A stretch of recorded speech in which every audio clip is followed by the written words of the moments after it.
आज बुधवार का पवित्र दिन है। यह दिन भगवान गणेश और मां लक्ष्मी की उपासना के लिए सबसे शुभ माना जाता है। ज्योतिष शास्त्र के अनुसार बुधवार का स्वामी भगवान गणेश हैं, जो बुद्धि, विवेक और ज्ञान के देवता हैं। और इसी दिन मां लक्ष्मी की विशेष कृपा भी प्राप्त होती है। जब ये दोनों प्रसन्न होते हैं तो भक्त के जीवन में कभी किसी चीज की कमी नहीं रहती।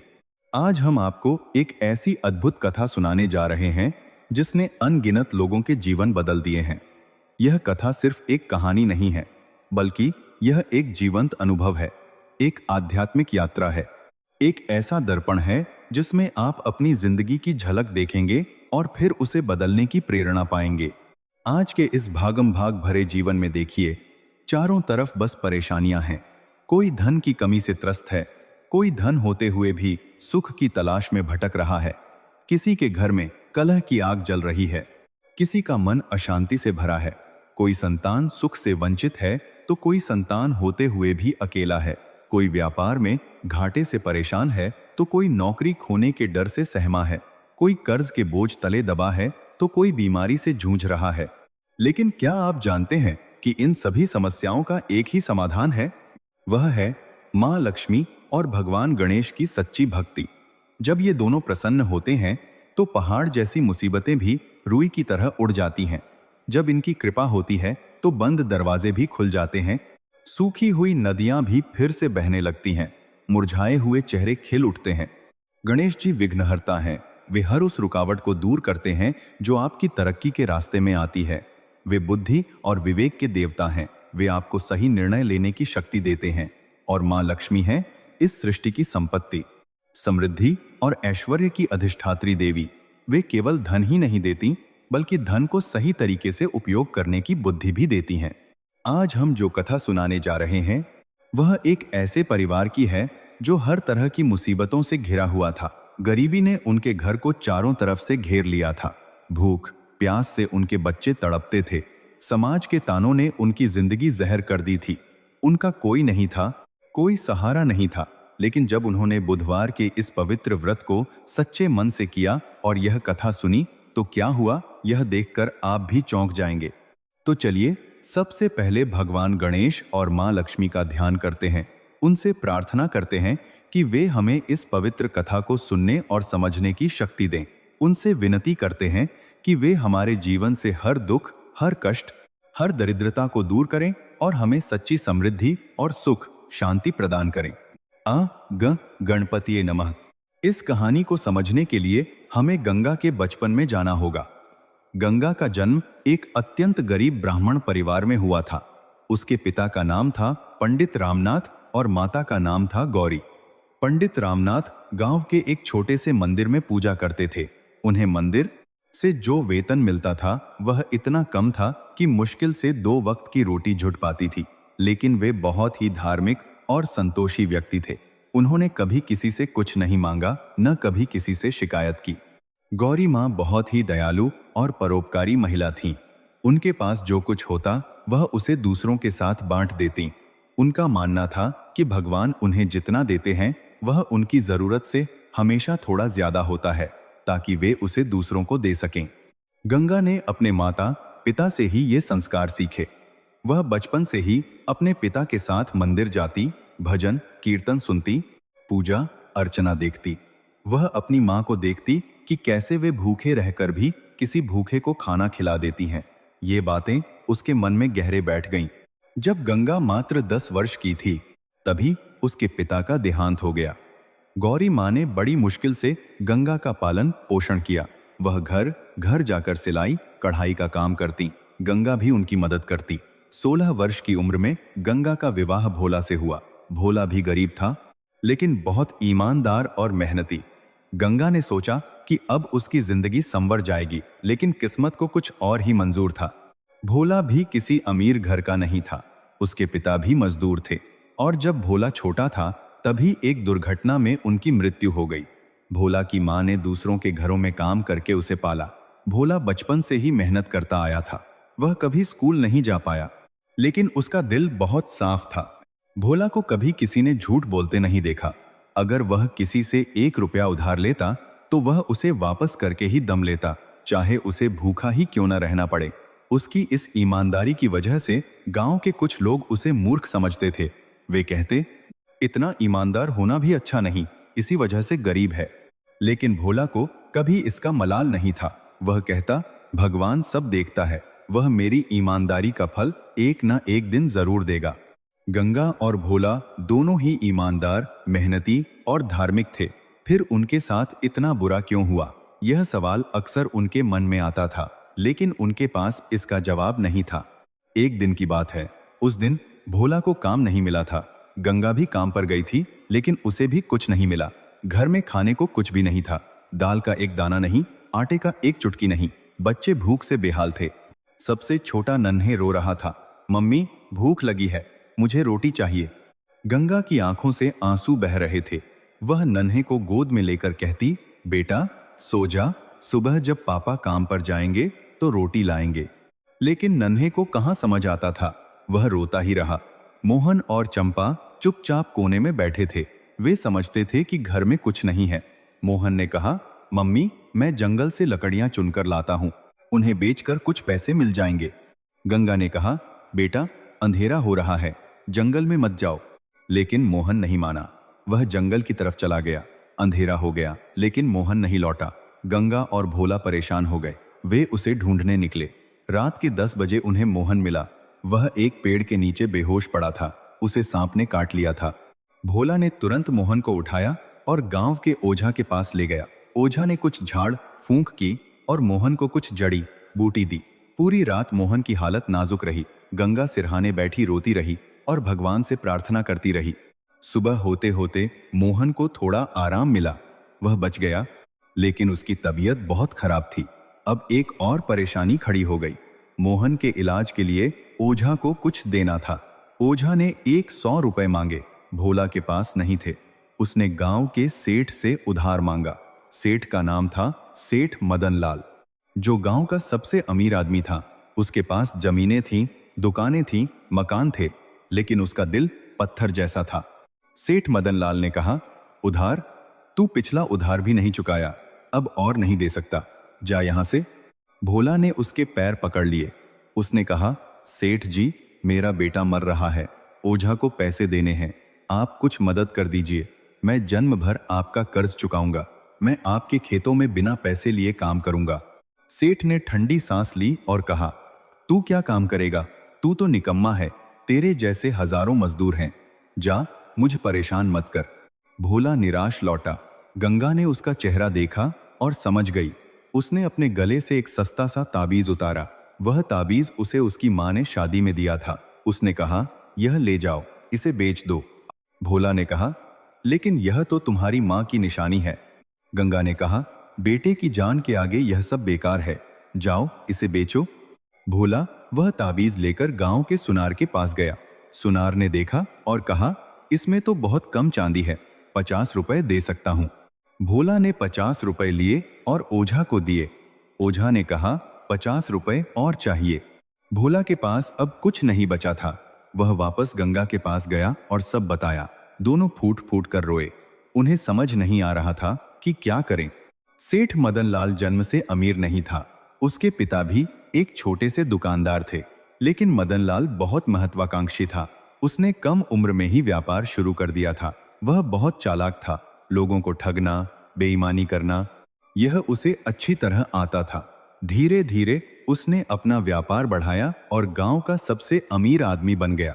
लेकिन उसकी अमीरी के साथ उसका अहंकार भी बढ़ता गया। वह गरीबों को इंसान नहीं समझता था। उसे लगता था कि गरीब होना कोई बीमारी है और वह इस बीमारी से दूर रहना चाहता था। उसकी पत्नी कौशल्या भी उसी के जैसी थी। वह और भी ज्यादा घमंडी थी। वह गरीब औरतों से बात करना भी गवारा नहीं समझती थी। सेठ मदन लाल की एक बेटी थी जिसका नाम था कमला। कमला बिल्कुल अपने माता पिता के विपरीत थी। वह बहुत ही विनम्र और दयालु थी।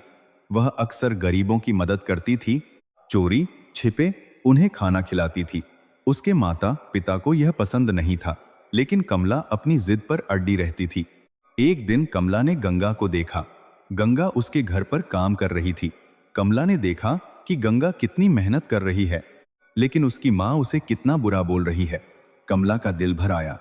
उसने चोरी छिपे गंगा को कुछ रोटियां दे दी। गंगा ने उसे आशीर्वाद दिया। कमला को लगा जैसे उसे कोई अनमोल वस्तु मिल गई हो। यह छोटी सी घटना आगे चलकर बहुत बड़ी साबित हुई। गांव में भोला की गरीबी पर लोग हंसते थे। जब वह काम ढूंढने निकलता तो लोग मजाक उड़ाते, अरे भोला, तू तो रोज ही काम ढूंढता फिरता है, तेरे भाग्य में ही नहीं है कुछ। तेरे बाप ने भी मजदूरी की, तू भी कर रहा है, तेरे बेटे को भी करनी पड़ेगी, यह तुम्हारी किस्मत में लिखा है। गंगा को और भी बुरा सुनना पड़ता था। जब वह बड़े लोगों के घर काम करने जाती तो उनकी पत्नियां उसे नीची नजर से देखतीं। सेठ मदन लाल की पत्नी सेठानी कौशल्या तो बहुत ही घमंडी और क्रूर थी। वह गंगा को घंटों काम करवाती और बदले में उसे सूखी रोटी का एक टुकड़ा दे देती। अगर गंगा थक जाती या आराम करने बैठ जाती तो उसे डांटती, अरे काम करती क्यों नहीं, हम पैसे दे रहे हैं, यहां आराम करने नहीं बैठना है। एक दिन गंगा सेठानी के घर काम कर रही थी। उसकी तबीयत ठीक नहीं थी, उसे बुखार था, फिर भी वह काम कर रही थी। अचानक उसे चक्कर आया और वह गिर गई। सेठानी ने उसे देखा तो गुस्सा हो गई। उसने कहा, अरे यह क्या नाटक है, उठो यहां से, मेरे घर में ऐसे नहीं चलेगा। गंगा ने हाथ जोड़कर कहा, देवी जी, मुझे बुखार है, थोड़ा पानी पिला दीजिए। सेठानी ने कहा, पानी? मेरे घर का पानी तुझे नहीं मिल सकता, उठ और यहां से निकल। गंगा को उठना पड़ा। वह लड़खड़ाते हुए घर गई। रास्ते में लोग उसे देखकर हंसे। किसी ने कहा, देखो गरीबी की मारी, इसकी तो कमर टूट गई। किसी ने कहा, इन्हें भी जीने की आदत है, मर क्यों नहीं जाते। गंगा के कानों में ये बातें पढ़ी। उसका दिल टूट गया।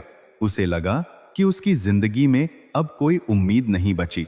वह घर पहुंची और बिस्तर पर गिर गई। भोला ने उसे देखा तो घबरा गया। उसने पूछा, क्या हुआ? गंगा ने सब बताया। दोनों चुपचाप बैठे रहे। उनके पास एक दूसरे को सांत्वना देने के लिए भी शब्द नहीं थे। उस रात घर में खाने को कुछ नहीं था। बच्चे भूखे सो गए। गंगा और भोला भी भूखे ही रह गए। गंगा ने भगवान से प्रार्थना की, हे भगवान, हमसे क्या गलती हुई? हमने किसी का बुरा नहीं किया, हम मेहनत करते हैं, फिर हमारी यह हालत क्यों है? उसे कोई जवाब नहीं मिला। कुछ दिनों बाद नन्हे बीमार पड़ गया। पहले तो हल्का बुखार था, लेकिन धीरे धीरे बुखार इतना बढ़ गया कि उसकी हालत नाजुक हो गई। वह कुछ खा नहीं पा रहा था, पी नहीं पा रहा था। उसका शरीर सूखकर कांटा हो गया था। उसकी आंखें धंस गई थीं, गाल खोखले हो गए थे। उसकी सांसें तेज चल रही थीं। कभी कभी तो लगता कि सांस रुक जाएगी। गंगा उसे लेकर गांव के वैद्य के पास गई। वैद्य ने देखा और कहा, बहन, यह तो गंभीर बीमारी है, इसे शहर के अस्पताल ले जाओ, यहां कुछ नहीं हो सकता। गंगा के पैरों तले जमीन खिसक गई। शहर के अस्पताल, वहां पैसे लगते हैं। उसके पास तो 2 पैसे भी नहीं थे। वह नन्हे को लेकर घर आई। भोला ने देखा तो उसकी आंखों से आंसू बहने लगे। उसने कहा, मैं कुछ करूंगा, मैं कहीं से भी पैसे लाकर रहूंगा। भोला ने गांव के हर उस आदमी से उधार मांगा जिससे वह जानता था किसी ने नहीं दिया। कोई मना कर देता, कोई पीठ दिखा देता, कोई उसे डांट देता। एक ने तो कहा, तू तो मरने ही वाला है, तुझे उधार कौन देगा, तेरी औकात क्या है? भोला ने सेठ मदन लाल के सामने हाथ जोड़े। सेठ ने कहा, मैंने तुझे पहले ही मना कर दिया था, फिर आ गया, जा, नहीं तो कुत्ते बिठवा दूंगा। भोला ने सेठानी कौशल्या के सामने हाथ जोड़े। उसने कहा, अरे तू यहां क्या कर रहा है, निकल यहां से, तेरे चेहरे पर सूखा लगा है, तू मेरे घर की समृद्धि खत्म कर देगा। भोला को समझ आ गया कि इस गांव में उसका कोई नहीं है। वह निराश होकर घर लौटा। नन्हे की हालत और बिगड़ गई थी। वह बेहोश हो रहा था। गंगा उसे गोद में लिए रो रही थी। मोहन और चंपा भी रो रहे थे। पूरे परिवार पर मौत का साया मंडरा रहा था। उस रात गंगा ने भगवान से प्रार्थना की, हे भगवान, मुझे नहीं पता कि मैंने कौन सा पाप किया है, लेकिन मेरा बेटा तो निर्दोष है, उसे मत लो, मेरी जान ले लो, उसे बचा लो। मैं तुमसे विनती करती हूँ, मैं तुम्हारी जितनी भी पूजा कर सकती हूँ करूंगी, बस मेरे बेटे को बचा लो। गंगा ने व्रत का संकल्प लिया। उसने कहा, हे भगवान, अगर मेरा बेटा बच गया तो मैं हर बुधवार का व्रत रखूंगी। हर बुधवार को मैं तुम्हारी पूजा करूंगी और गरीबों को खाना खिलाऊंगी। उसी रात गांव के बाहर एक संत आए। वह संत बहुत ही तेजस्वी थे। उनका चेहरा दिव्य कांति से दमक रहा था। लंबी दाढ़ी, भगवा वस्त्र और हाथ में कमंडल। उनके माथे पर चंदन का तिलक था और आंखों में एक अद्भुत चमक। वह गांव के बाहर एक पीपल के पेड़ के नीचे बैठ गए और ध्यान में लीन हो गए। सुबह होते ही गांव वालों ने देखा कि एक संत पीपल के नीचे बैठे हैं। लोगों की भीड़ लग गई। सेठ मदन लाल और सेठानी कौशल्या भी वहां पहुंचे। सेठ ने संत से कहा, महाराज, मेरे घर पधारिए, मैं आपकी सेवा करना चाहता हूं।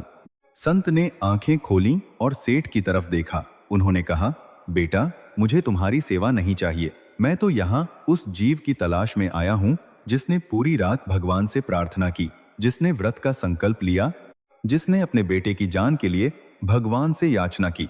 सब हैरान हुए। संत ने कहा, उस स्त्री को मेरे पास लाओ जिसकी आंखों से पूरी रात आंसू बहते रहे, जिसने अपने बेटे के लिए भगवान को पुकारा। किसी ने गंगा का नाम लिया। तुरंत किसी ने जाकर गंगा को बुलाया।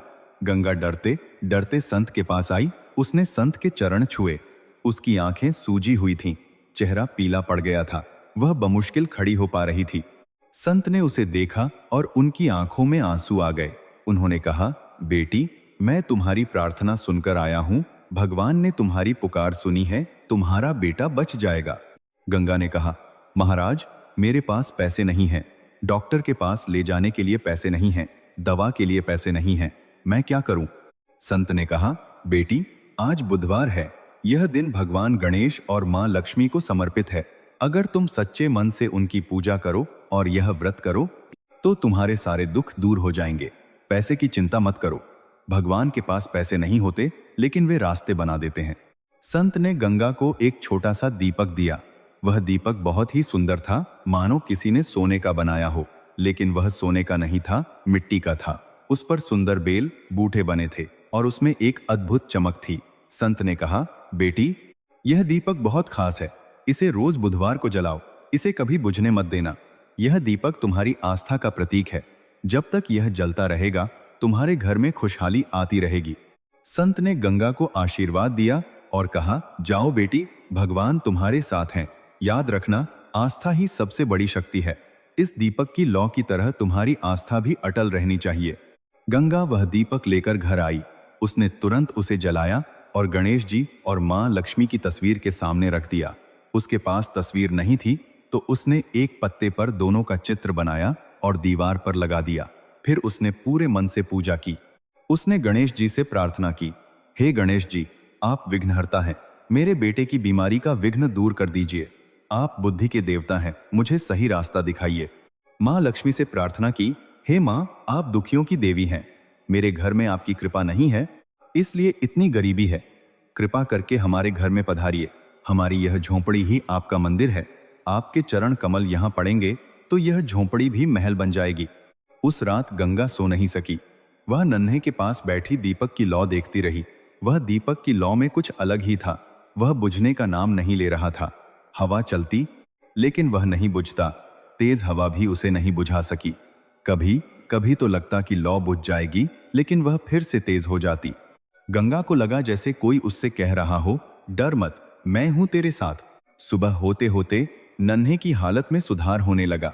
उसका बुखार उतर गया। उसने आंखें खोली और कहा, मम्मी, पानी। गंगा की खुशी का ठिकाना नहीं रहा। उसने नन्हे को पानी पिलाया। फिर उसने थोड़ी खिचड़ी बनाई और उसे खिलाई। नन्हे ने खाना खाया, वह बच गया। भोला जब उठा तो उसने देखा कि नन्हे बैठा है। उसे यकीन नहीं हुआ। उसने गंगा से पूछा, यह कैसे हुआ? गंगा ने सारी बात बताई, संत के आने की, दीपक की, पूजा की। भोला की आंखों में आंसू आ गए। उसने कहा, सच में भगवान है, उन्होंने हमारी सुन ली। उस दिन से गंगा ने हर बुधवार का व्रत रखना शुरू कर दिया। वह सुबह जल्दी उठती, स्नान करती, साफ कपड़े पहनती, दीपक जलाती और पूजा करती। वह दीपक कभी नहीं बुझता था। हवा चले, बारिश हो, तूफान आए, लेकिन वह दीपक जलता रहता। गांव वाले हैरान थे। वे कहते, यह कैसा दीपक है जो कभी बुझता नहीं? गंगा कहती, यह हमारी आस्था का दीपक है। जब तक आस्था है, यह जलता रहेगा। कुछ दिनों बाद एक बुधवार को गंगा ने पूजा की। उसके पास प्रसाद बनाने के लिए कुछ नहीं था। उसके पास न गुड़ था, न चना, न आटा। उसने सिर्फ दीपक जलाया और भगवान से प्रार्थना की, हे भगवान, मेरे पास कुछ नहीं है, लेकिन मेरा मन है, मेरी श्रद्धा है, आप इसे स्वीकार करो। उस दिन दोपहर को उसके दरवाजे पर एक बुढ़िया आई। वह बुढ़िया बहुत बूढ़ी थी, लगभग अंधी थी। उसके कपड़े फटे हुए थे, शरीर पर कहीं मांस नहीं था, सिर्फ हड्डियों का ढांचा था। वह लाठी के सहारे चल रही थी। उसने कहा, बेटी, मुझे भूख लगी है, 3 दिन से कुछ नहीं खाया, कुछ खाने को दे दे। गंगा के पास खुद खाने को नहीं था, लेकिन उसने सोचा भगवान ने भेजा है। उसने अपने घर में ढूंढा, उसे एक मुट्ठी चावल के कुछ दाने मिले। उसने उन्हें पकाया और उस बुढ़िया को खिला दिए।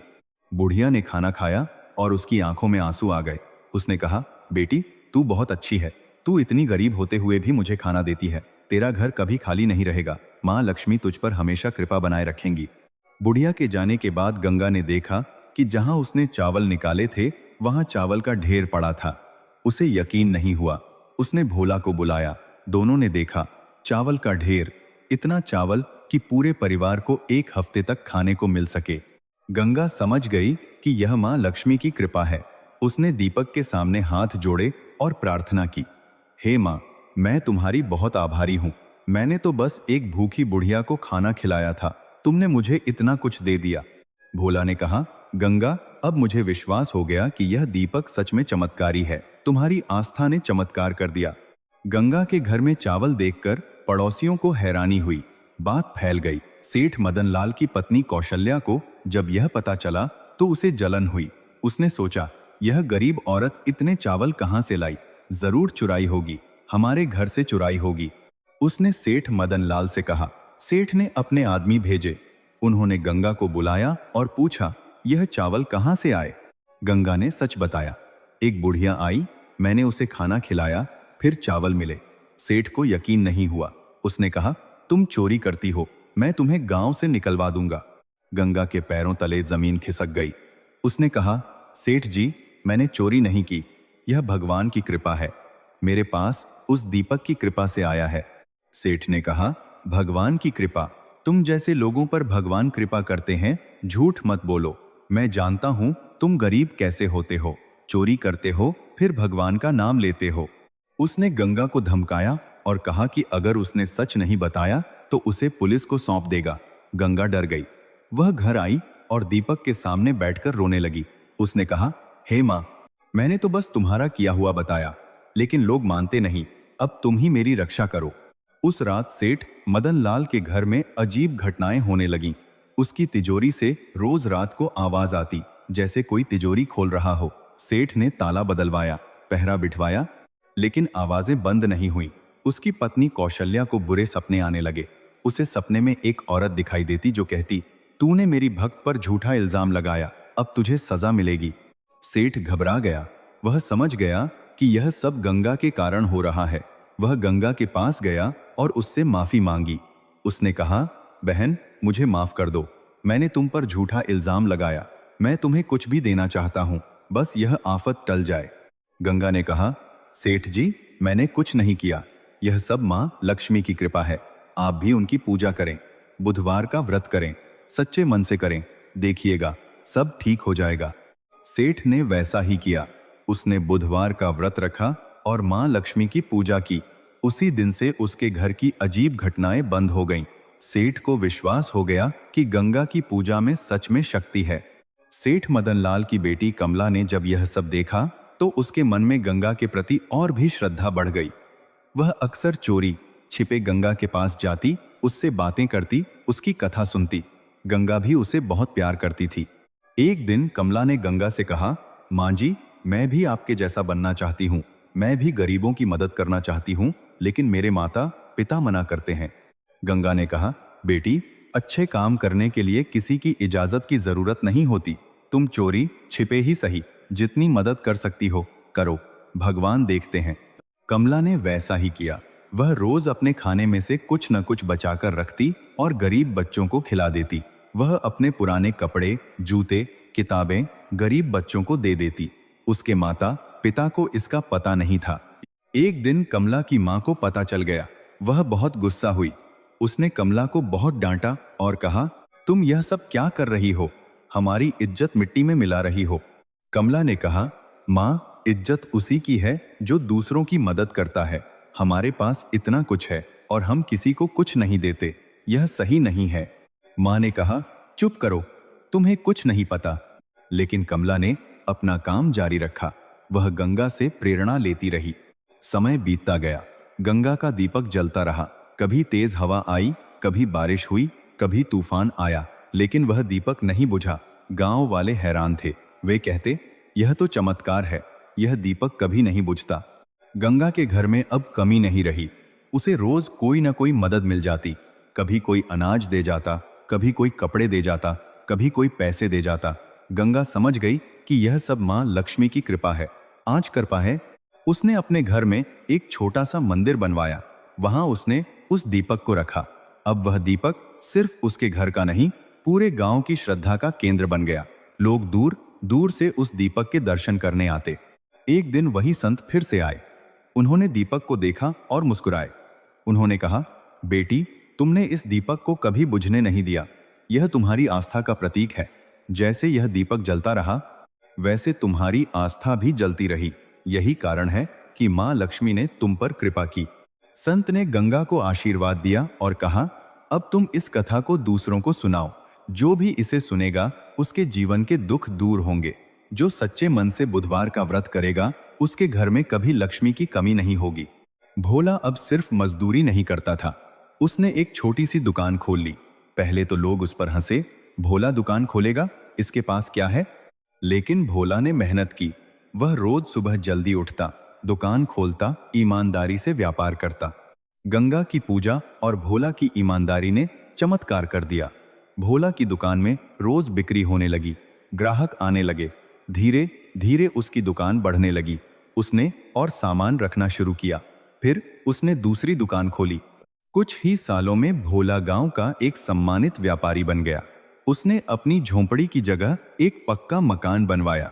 उस मकान में सबसे सुंदर कमरा उस दीपक के लिए था। वहां उसने एक सुंदर मंदिर बनवाया और उस दीपक को स्थापित किया। वह दीपक अब भी जलता था। सालों बीत गए, लेकिन वह दीपक नहीं बुझा। मोहन अब पढ़ लिखकर बड़ा हो गया था। उसने इंजीनियरिंग की पढ़ाई की और एक अच्छी कंपनी में नौकरी कर ली। चंपा की शादी एक अच्छे घर में हुई। नन्हे अब स्कूल जाता था और बहुत होशियार था। गंगा ने अपनी पूजा कभी नहीं छोड़ी। हर बुधवार को वह व्रत रखती, पूजा करती, दीपक जलाती और गरीबों को खाना खिलाती। उसने गांव में एक रसोई खोली जहां गरीबों को मुफ्त में खाना मिलता था। सेठ मदन लाल ने जब भोला को इतना तरक्की करते देखा तो उसे अपने किए पर बहुत पछतावा हुआ। उसे याद आया कि कैसे उसने भोला को उधार देने से मना कर दिया था, कैसे उसने गंगा पर चोरी का इल्जाम लगाया था। वह गंगा के पास गया और उसके पैरों पर गिर पड़ा। उसने कहा, बहन, मुझे माफ कर दो। मैंने तुम्हारे साथ बहुत बुरा किया। मैं अंधा था, मुझे कुछ सूझा नहीं। तुमने मुझे सही रास्ता दिखाया। बहन, यहाँ आलत कहाँ और अंदर की तरस आरी लगा नहीं पा रहा। गंगा ने उसे उठाया और कहा, भैया, बीती बातों पर मत जाओ। आप भी अब इस व्रत को करें। देखिएगा, आपके जीवन में भी बदलाव आएगा। आपके जीवन में भी बदलाव आएगा। सेठ मदन लाल ने बुधवार का व्रत शुरू कर दिया। उसने भी अपने घर में एक मंदिर बनवाया और गरीबों की मदद करनी शुरू कर दी। उसके व्यापार में और भी तरक्की हुई। उसकी पत्नी कौशल्या भी बदल गई। वह अब गरीबों से अच्छा व्यवहार करती थी। गांव में यह बदलाव देखकर लोग हैरान थे। वे समझ गए कि यह सब उस व्रत और उस दीपक की महिमा है। लोग गंगा के पास आने लगे और उससे व्रत की विधि पूछने लगे। गंगा सबको बताती, सबको समझाती। उसके कहने पर बहुत से लोगों ने बुधवार का व्रत शुरू किया और उनके जीवन में बदलाव आया। मोहन अब बड़ा हो गया था। उसकी शादी की बात चल रही थी। गंगा ने सोचा कि बेटे की शादी में वह बहुत सारा दान करेगी, लेकिन तभी एक समस्या आ गई। मोहन को एक अच्छा रिश्ता आया, लेकिन लड़की वालों ने बहुत बड़ा दहेज मांगा। 5 लाख रुपए नकद, एक कार और सोने के गहने। गंगा को यह बिल्कुल पसंद नहीं आया।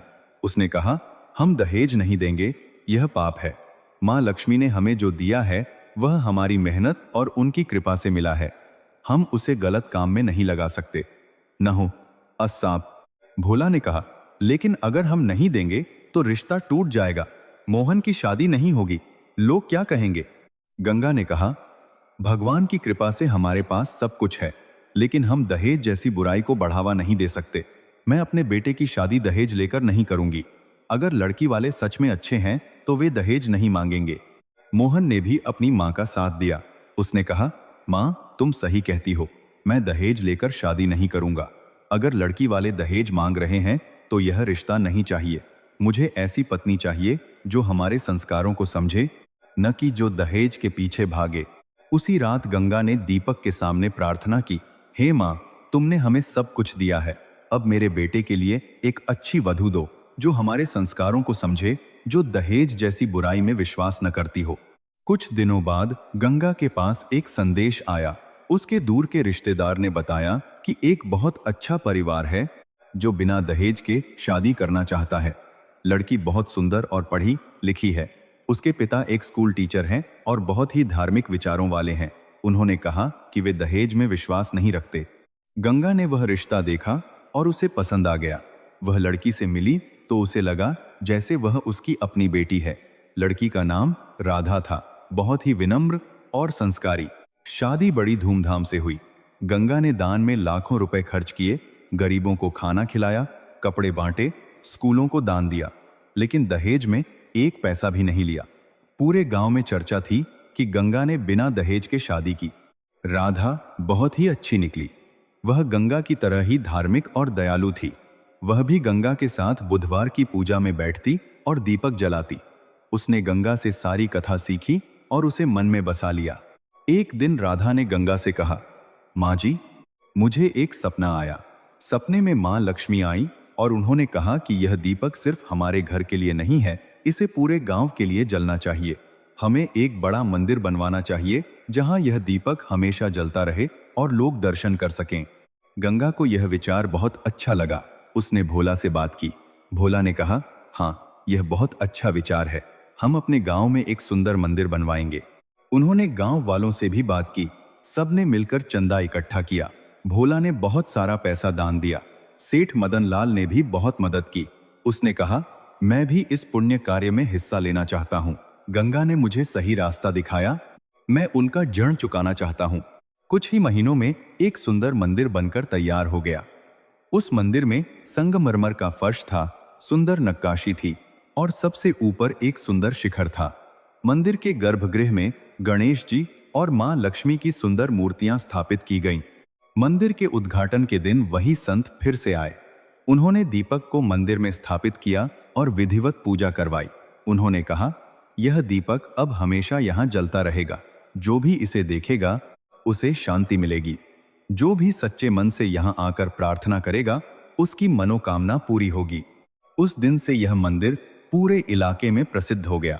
दूर दूर से लोग इस दीपक के दर्शन करने आते। वे गंगा से कथा सुनते और बुधवार के व्रत की विधि जानते। कितने ही लोगों के जीवन बदल गए। नन्हे अब बड़ा हो गया था। वह बहुत ही समझदार और धार्मिक था। उसने अपनी मां से सब कुछ सीखा था। वह भी हर बुधवार को व्रत रखता, पूजा करता और दीपक के सामने घंटों बैठा रहता। एक दिन नन्हे ने गंगा से कहा, मां, मैं इस दीपक की सेवा में अपना जीवन लगाना चाहता हूं। मैं पढ़ाई छोड़कर यहीं रहूंगा और इस मंदिर की देखभाल करूंगा। गंगा ने कहा, बेटा, सेवा और पढ़ाई दोनों साथ साथ चल सकते हैं। तुम पढ़ो, बड़े आदमी बनो और साथ में इस दीपक की सेवा भी करो। यह दीपक तुम्हारी विरासत है, इसे संभालना तुम्हारा कर्तव्य है। नन्हे ने पढ़ाई जारी रखी। उसने कानून की पढ़ाई की और एक अच्छा वकील बना। लेकिन वह हर बुधवार को गांव लौट आता और मंदिर में पूजा करता। उसने अपनी मां से वादा किया कि वह इस दीपक को कभी बुझने नहीं देगा। एक बार नन्हे को एक बड़ा केस मिला। वह केस बहुत पेचीदा था और उसे लगा कि वह हार सकता है। वह परेशान हो गया। गंगा ने कहा, बेटा, दीपक के सामने बैठो और प्रार्थना करो। गणेश जी से बुद्धि मांगो। नन्हे ने वैसा ही किया। वह मंदिर गया, दीपक के सामने बैठा और घंटों ध्यान किया।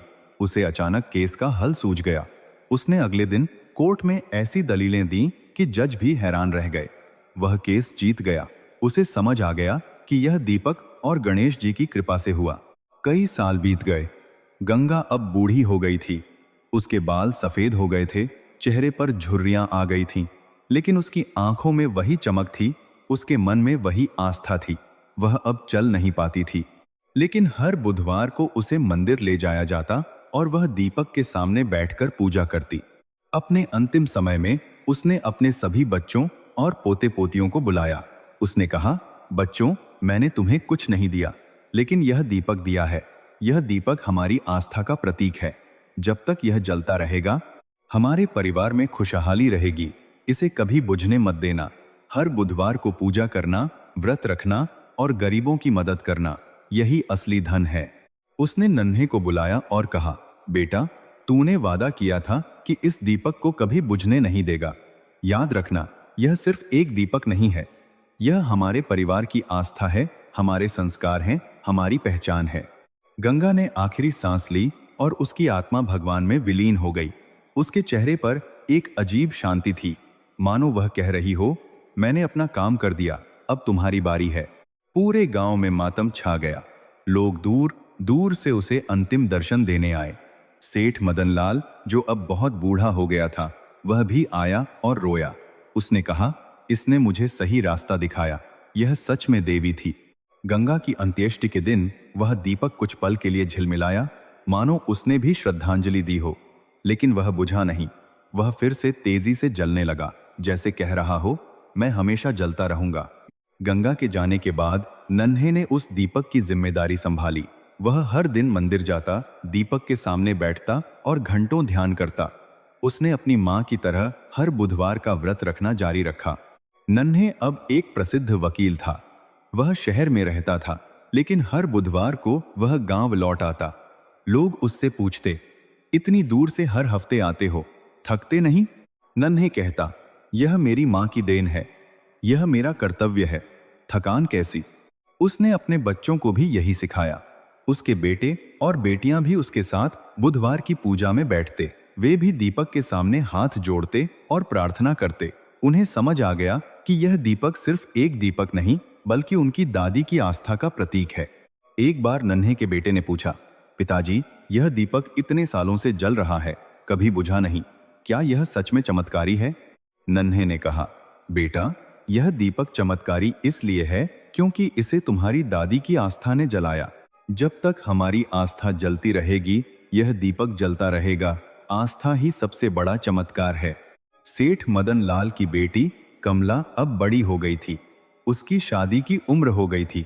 सेठ मदन लाल एक अच्छा वर ढूंढ रहे थे, लेकिन कमला ने कहा, पिताजी, मैं ऐसे लड़के से शादी करूंगी जो मुझे गरीबों की सेवा करने दे, जो मेरे संस्कारों को समझे। सेठ मदन लाल को एक अच्छा लड़का मिला। वह लड़का एक डॉक्टर था और बहुत ही नेक दिल था। वह मुफ्त में गरीबों का इलाज करता था। कमला उसे पसंद आ गई। शादी के बाद कमला ने अपने पति से कहा, मैं तुम्हें गंगा मां की कहानी सुनाती हूं। उसने सारी कहानी सुनाई। उसके पति ने कहा, मैं भी यह व्रत करूंगा। उस दिन से कमला और उसका पति भी बुधवार का व्रत करने लगे। उन्होंने भी अपने घर में एक छोटा सा मंदिर बनवाया और गरीबों की सेवा करने लगे। गंगा की यह कहानी अब पूरे देश में फैल गई थी। लोग दूर दूर से उस मंदिर में आते, उस दीपक के दर्शन करते और गंगा की कथा सुनते। कितने ही लोगों ने बुधवार का व्रत शुरू किया और उनके जीवन बदल गए। पहला किस्सा, एक व्यापारी था जो दिवालिया होने वाला था। उसकी दुकान में कोई ग्राहक नहीं आता था, कर्ज बढ़ता जा रहा था। उसने यह कथा सुनी और व्रत शुरू किया। 1 साल के अंदर उसका व्यापार फिर से खड़ा हो गया। आज वह शहर का सबसे बड़ा व्यापारी है। दूसरा किस्सा, एक बेरोजगार युवक था जिसे नौकरी नहीं मिल रही थी। उसने सैकड़ों इंटरव्यू दिए, लेकिन हर बार रिजेक्ट हो जाता। उसने यह व्रत किया और 3 महीने में उसे अच्छी नौकरी मिल गई। आज वह एक बड़ी कंपनी में मैनेजर है। तीसरा किस्सा, एक महिला थी जिसकी कोई संतान नहीं थी। उसने सालों इलाज करवाया, लेकिन कोई फायदा नहीं हुआ। उसने यह व्रत किया और 2 साल में उसे पुत्र रत्न की प्राप्ति हुई। आज उसके 2 बच्चे हैं और वह बहुत खुश है। चौथा किस्सा, एक बीमार व्यक्ति था जिसका कोई इलाज नहीं कर पा रहा था। डॉक्टरों ने हाथ खड़े कर दिए थे। उसने यह व्रत किया और धीरे धीरे उसकी बीमारी ठीक हो गई। आज वह पूरी तरह स्वस्थ है।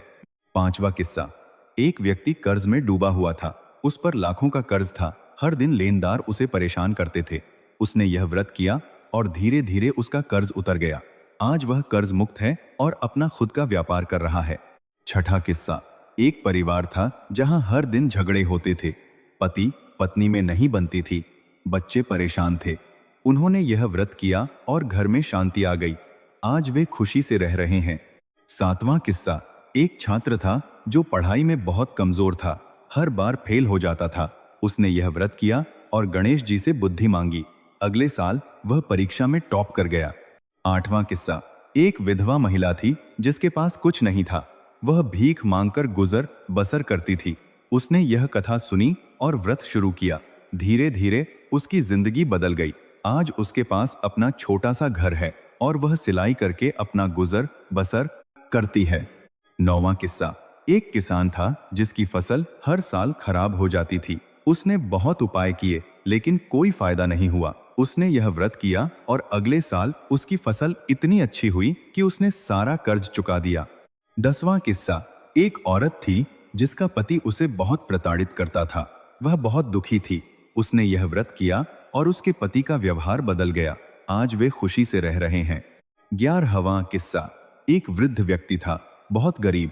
उसका कोई नहीं था, वह अकेला रहता था। उसे खाने तक के लाले पड़ जाते थे।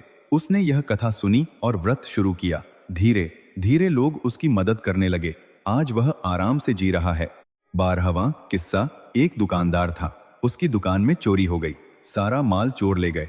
वह बहुत परेशान हुआ। उसने यह व्रत किया और कुछ ही दिनों में पुलिस ने चोरों को पकड़ लिया और उसका माल वापस मिल गया। 13वां किस्सा। एक युवती थी, उसकी शादी में बाधा आ रही थी। हर बार रिश्ता आता लेकिन किसी न किसी कारण टूट जाता। उसने यह व्रत किया और 6 महीने में उसकी शादी एक अच्छे घर में हो गई।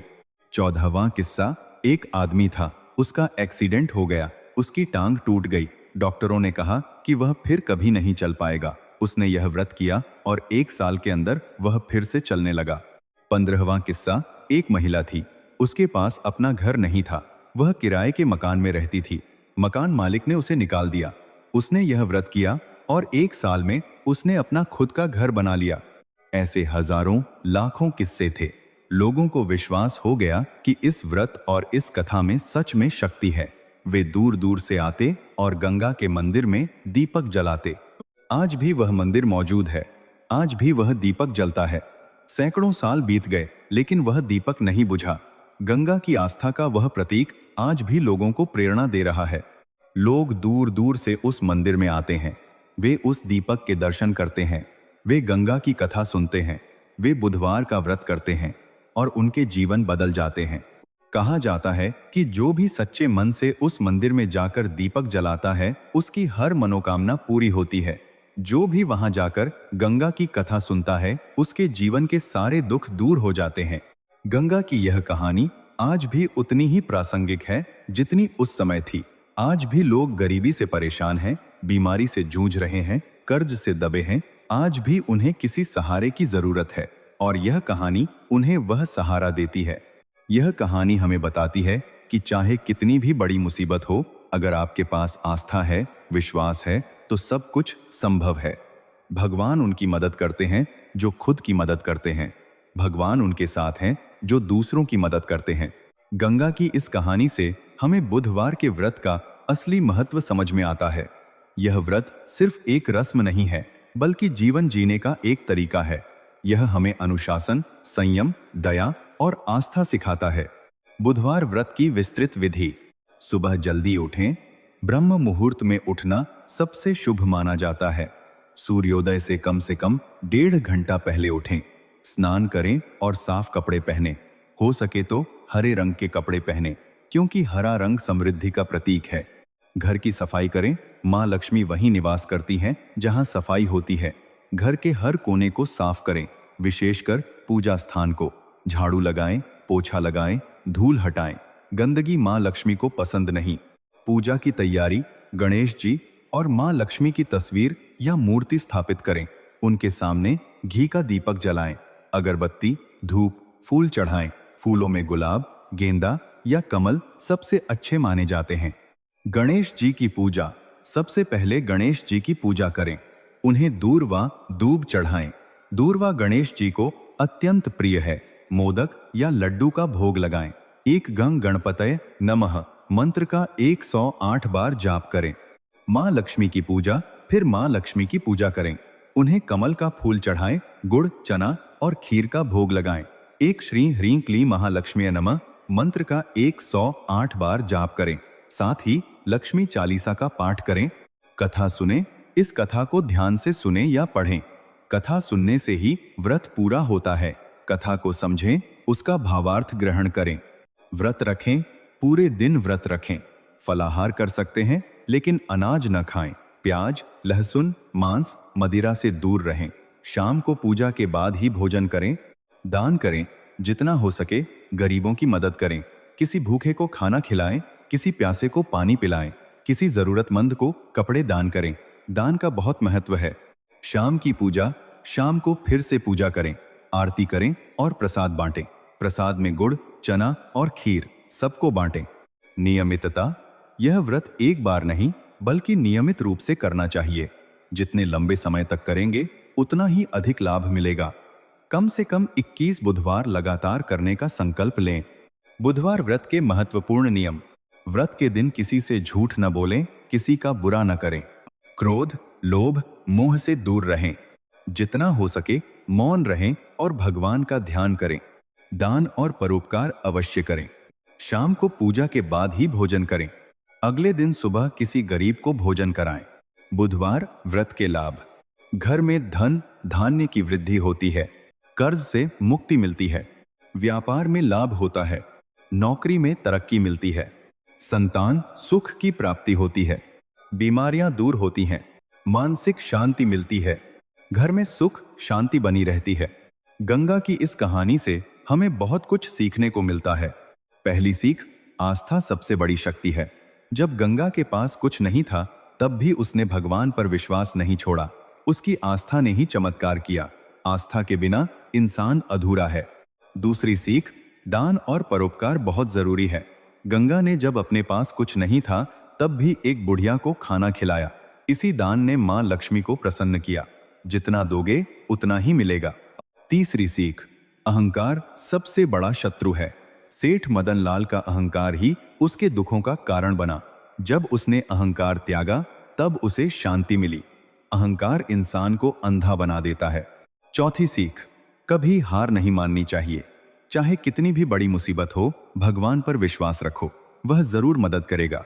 हर अंधेरी रात के बाद सुबह आती है।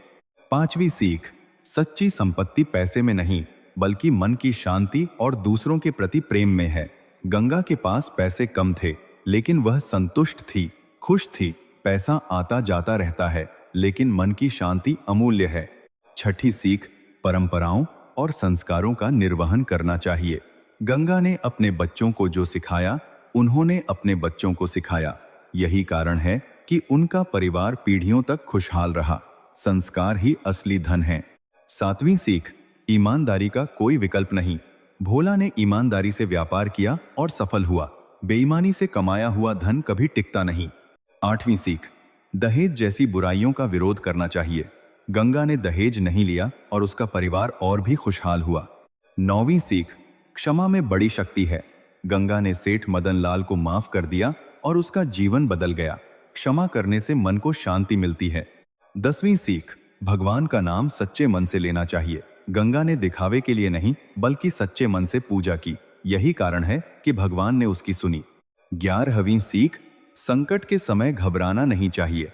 गंगा ने जब नन्हे बीमार था तब भी उसने हिम्मत नहीं हारी और भगवान से प्रार्थना करती रही। 12वीं सीख, दूसरों की मदद करने से जो सुख मिलता है वह किसी और चीज से नहीं मिलता।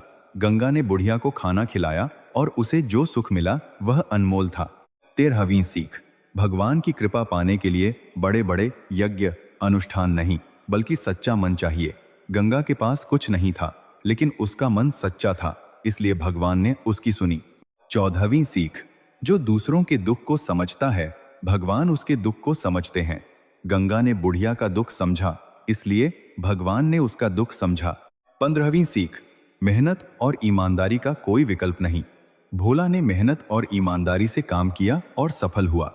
गंगा के जीवन में और भी कई छोटे बड़े प्रसंग थे जो इस कहानी का हिस्सा नहीं है, लेकिन उनसे भी हमें बहुत कुछ सीखने को मिलता है। प्रसंग 1, गाय का बछड़ा। एक दिन गंगा ने देखा कि एक गाय का बछड़ा कीचड़ में फंस गया है। वह बेचारा तड़प रहा था। गंगा ने उसे बचाने की कोशिश की। उसने घंटों मेहनत की और आखिरकार उसे बाहर निकाल ही लिया। उस दिन उसके कपड़े गंदे हो गए। उसे बहुत थकान हुई, लेकिन उसे बहुत खुशी हुई। उसी रात उसने सपने में देखा कि माँ लक्ष्मी आई और बोली, तूने मेरे वाहन की मदद की, मैं तुझसे खुश हूँ। प्रसंग 2, पक्षियों के लिए दाना। गंगा रोज सुबह उठकर अपने घर के आंगन में पक्षियों के लिए दाना डालती थी। चाहे उसके पास खुद खाने को न हो, लेकिन वह पक्षियों को कभी नहीं भूलती थी। एक बार सूखा पड़ा, चारों तरफ अकाल था। पक्षियों के लिए दाना ढूंढना मुश्किल हो गया। गंगा ने अपने हिस्से का खाना बचाकर पक्षियों को डाला। उसी दिन उसे कहीं से अनाज मिल गया। प्रसंग 3, पड़ोसन की मदद। गंगा की पड़ोसन बहुत गरीब थी। उसके पति ने उसे छोड़ दिया था। वह अपने बच्चों के साथ अकेली रहती थी। गंगा हमेशा उसकी मदद करती थी, अपने पास से खाना देती, कभी कपड़े देती। एक बार वह पड़ोसन बीमार पड़ गई। गंगा ने उसकी सेवा की, उसके बच्चों को संभाला। उस पड़ोसन ने गंगा को दुआ दी, तू हमेशा खुश रहे, तेरा घर कभी खाली न रहे। प्रसंग 4, रास्ते का पथिक। एक बार एक राहगीर गंगा के दरवाजे पर आया। वह बहुत थका हुआ था, भूखा प्यासा था। गंगा ने उसे बैठाया, पानी पिलाया और अपने पास जो कुछ था खाने को दिया। वह राहगीर निकला, एक महात्मा था। उसने गंगा को आशीर्वाद दिया, तेरा नाम अमर होगा। प्रसंग 5, अनाथ बच्ची। एक दिन गंगा को एक अनाथ बच्ची मिली। वह रो रही थी, उसका कोई नहीं था। गंगा ने उसे अपने घर ले लिया। उसने उसे अपनी बेटी की तरह पाला। वह बच्ची बड़ी होकर बहुत अच्छी लड़की बनी। उसकी शादी एक अच्छे घर में हुई। आज भी वह गंगा को अपनी मां मानती है। प्रसंग 6, सांप और नेवला। एक दिन गंगा ने देखा कि उसके घर के पास एक सांप और नेवला लड़ रहे हैं। वह दोनों को अलग करने गई। लोगों ने कहा, पागल हो गई है, सांप नेवले से तुझे क्या? लेकिन गंगा ने कहा, ये भी भगवान के जीव हैं, इन्हें मरते देखना मुझसे बर्दाश्त नहीं होता। उसने दोनों को अलग कर दिया। उसी रात उसने सपने में देखा कि गणेश जी आए और बोले, तूने मेरे 2 वाहनों की जान बचाई, मैं तुझसे बहुत प्रसन्न हूं। प्रसंग 7, बरगद का पेड़। गंगा के घर के पास एक बहुत पुराना बरगद का पेड़ था। गर्मियों में गंगा रोज उस पेड़ के नीचे पानी का घड़ा रख देती थी, ताकि राहगीर पानी पी सकें। लोग कहते, तेरे पास खुद पीने को पानी नहीं, दूसरों के लिए रखती है। गंगा कहती, थोड़ा बहुत जो मेरे पास है उसे बांटना तो मैं सीखी हूं। प्रसंग 8, बीमार साधु। एक बार एक साधु बीमार होकर गंगा के दरवाजे पर आ गिरा। गंगा ने उसे अपने घर में जगह दी, उसकी सेवा की, उसे दवा दारू दी। वह साधु 3 महीने वहां रहा। जब वह ठीक हुआ तो उसने गंगा को आशीर्वाद दिया, तेरा नाम अमर होगा, तेरी कथा युगों युगों तक सुनी जाएगी। प्रसंग 9, लड़के की पढ़ाई। गंगा के पड़ोस में एक लड़का रहता था, बहुत गरीब। वह पढ़ना चाहता था, लेकिन उसके पास किताबें नहीं थीं। गंगा ने अपने बेटे मोहन की पुरानी किताबें उसे दे दी। वह लड़का बड़ा होकर एक बड़ा अधिकारी बना। आज भी वह गंगा को अपनी मां मानता है। प्रसंग 10, गौशाला। गंगा ने गांव में एक गौशाला खोली। वहां वह बेसहारा गायों को रखती थी। लोग कहते, तेरे पास खुद खाने को नहीं, गायों को क्या खिलाएगी? गंगा कहती, गाय तो मां है, मां कभी भूखी नहीं रह सकती। भगवान कहीं न कहीं से इंतजाम कर देंगे। और सच में हर दिन कहीं न कहीं से गायों के लिए चारा आ जाता। ये छोटे छोटे प्रसंग बताते हैं कि गंगा का दिल कितना बड़ा था। वह सिर्फ पूजा पाठ ही नहीं करती थी, बल्कि अपने कर्मों से भी भगवान को प्रसन्न करती थी। यही असली भक्ति है। गंगा की यह कथा तो सबसे प्रसिद्ध है, लेकिन बुधवार के व्रत से जुड़ी और भी कई कथाएं हैं जो लोगों को प्रेरित करती हैं। कथा 1, सेठ की कहानी। एक सेठ था, बहुत अमीर, लेकिन उसकी कोई संतान नहीं थी। उसने बहुत दान पुण्य किया, मंदिर बनवाए, लेकिन कोई लाभ नहीं हुआ। एक दिन उसे गंगा की कथा सुनने को मिली। उसने बुधवार का व्रत शुरू किया। 1 साल बाद उसके घर पुत्र रत्न का जन्म हुआ। कथा 2, गरीब विधवा की कहानी। एक गरीब विधवा थी, उसके पास खाने को नहीं था। वह भीख मांगकर गुजर बसर करती थी। किसी ने उसे गंगा की कथा सुनाई। उसने व्रत शुरू किया। धीरे धीरे उसकी जिंदगी बदल गई। आज उसके पास अपना छोटा सा घर है और वह सिलाई करके अपना गुजर बसर करती है। कथा 3, कर्जदार की कहानी। एक आदमी पर बहुत कर्ज था। हर दिन लेनदार उसे परेशान करते थे। उसने सोचा कि अब जीने से अच्छा है मर जाऊं। तभी किसी ने उसे यह कथा सुनाई। उसने व्रत शुरू किया। धीरे धीरे उसका कर्ज उतर गया। आज वह कर्ज मुक्त है और खुश है। कथा 4, बीमार की कहानी। एक व्यक्ति को ऐसी बीमारी हुई कि कोई डॉक्टर ठीक नहीं कर पा रहा था। उसने कई इलाज करवाए, लाखों रुपए खर्च कर दिए, लेकिन कोई फायदा नहीं हुआ। तभी उसे यह कथा सुनने को मिली। उसने व्रत शुरू किया। कुछ ही महीनों में उसकी बीमारी ठीक हो गई। कथा 5, बेरोजगार की कहानी। एक युवक बेरोजगार था। उसने कई इंटरव्यू दिए, लेकिन कहीं सफलता नहीं मिली। वह निराश हो गया था। उसकी मां ने उसे यह कथा सुनाई और व्रत करने को कहा। उसने व्रत शुरू किया। 3 महीने में उसे अच्छी नौकरी मिल गई। कथा 6, व्यापारी की कहानी। एक व्यापारी का व्यापार ठप हो गया था। उसकी दुकान में कोई ग्राहक नहीं आता था। उसने बहुत उपाय किए, लेकिन कुछ नहीं हुआ। उसने यह व्रत किया और 6 महीने में उसका व्यापार फिर से पटरी पर आ गया। कथा 7, किसान की कहानी। एक किसान की फसल हर साल खराब हो जाती थी। उसने बहुत उपाय किए, लेकिन कोई फायदा नहीं हुआ। उसने यह व्रत किया और अगले साल उसकी फसल इतनी अच्छी हुई कि उसने सारा कर्ज चुका दिया। कथा 8, पति पत्नी की कहानी। एक दंपति के बीच हमेशा झगड़े होते थे। वे एक दूसरे से बात करना भी पसंद नहीं करते थे। उन्होंने यह व्रत किया और धीरे धीरे उनके बीच प्यार बढ़ने लगा। आज वे बहुत खुश हैं। कथा 9, छात्र की कहानी। एक छात्र पढ़ाई में बहुत कमजोर था। हर बार फेल हो जाता था। उसने यह व्रत किया और गणेश जी से बुद्धि मांगी। अगले साल वह परीक्षा में टॉप कर गया। कथा 10, वृद्धा की कहानी। एक वृद्धा थी, बहुत गरीब। उसका कोई नहीं था। वह अकेली रहती थी। उसे खाने तक के लाले पड़ जाते थे। उसने यह कथा सुनी और व्रत शुरू किया। धीरे धीरे लोग उसकी मदद करने लगे। आज वह आराम से जी रही है। कथा 11, डॉक्टर की कहानी। एक डॉक्टर था, बहुत अमीर, लेकिन उसे कोई संतान नहीं थी। उसने यह व्रत किया और 1 साल बाद उसके घर बच्चा पैदा हुआ। कथा 12, वकील की कहानी। एक वकील था, बहुत प्रतिष्ठित, लेकिन उसे एक केस हारने का डर था। उसने यह व्रत किया और वह केस जीत गया। कथा 13, गरीब मजदूर की कहानी। एक गरीब मजदूर था, बहुत मेहनती, लेकिन उसे कभी सही मजदूरी नहीं मिलती थी। उसने यह व्रत किया और एक दिन उसे एक अच्छा मालिक मिल गया जो उसे सही मजदूरी देता था। कथा 14, बंजर जमीन की कहानी। एक किसान की जमीन बंजर हो गई थी। उसमें कुछ नहीं उगता था। उसने यह व्रत किया और अगले साल उसकी जमीन में फसल लहलहाने लगी। कथा 15, चोर की कहानी। एक चोर था, बहुत बुरा आदमी। उसने यह कथा सुनी और उसके मन में बदलाव आया। उसने चोरी छोड़ दी और एक अच्छा इंसान बन गया। ये कथाएं बताती हैं कि यह व्रत कितना शक्तिशाली है। यह सिर्फ एक रस्म नहीं, बल्कि आस्था का प्रतीक है। जो सच्चे मन से करता है, उसे जरूर फल मिलता है। आस्था की प्रतीक है। तो प्यारे दर्शकों, यह थी गंगा की अमर कहानी। एक ऐसी कहानी जो हमें सिखाती है कि आस्था और विश्वास से कुछ भी असंभव नहीं है। जो सच्चे मन से गणेश जी और मां लक्ष्मी की पूजा करता है, उसके जीवन में कभी किसी चीज की कमी नहीं रहती। आज बुधवार का पवित्र दिन है। आप सबसे विनती है कि इस कथा को पूरे मन से सुने। इसे अपने परिवार के साथ साझा करें। जो भी इस कथा को श्रद्धा और विश्वास के साथ सुनेगा, उसके जीवन के सभी दुख, कष्ट, दरिद्रता और मानसिक परेशानियां धीरे धीरे समाप्त हो जाएंगी।